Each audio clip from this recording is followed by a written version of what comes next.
ভারতবর্ষের ইতিহাসে সর্বপ্রথম হাইড্রোজেন ট্রেন চালু হলো। ট্রেনটা জল দিয়ে চলবে, কয়লা নয়, ইলেকট্রিক নয়, ডিজেলও নয়, চলবে শুধুমাত্র জল দিয়ে। ভারতবর্ষ তথা এশিয়া মহাদেশের সর্বপ্রথম হাইড্রোজেন ট্রেন ভারতবর্ষে চালু হলো। এর বিশেষত এই ট্রেনটা আমাদের ভারতবর্ষেই চালু হয়েছে।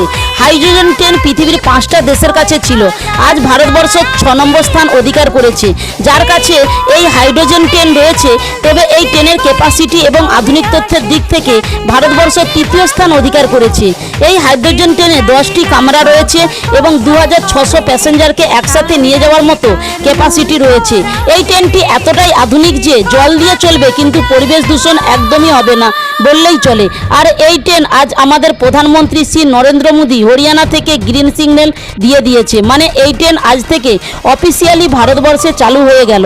এটাই হচ্ছে আমাদের নতুন ভারত। কি এইবার মনে হচ্ছে না মোদিজি নাকি ভোট চুরি করে জিতেছে?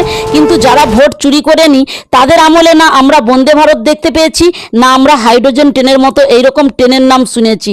আজকে ভারত উন্নতির এক ধাপ এগিয়ে গেল। কাউকে কি দেখা যাবে এটা নিয়ে গর্ব করে কমেন্টে লিখতে? আমি আমার দেশের জন্য গর্ববোধ করছি। এই ভিডিওটা বেশি বেশি শেয়ার করে সকলকে জানিয়ে দিন। জয় হিন্দ, জয় ভারত, জয় শ্রীরাম।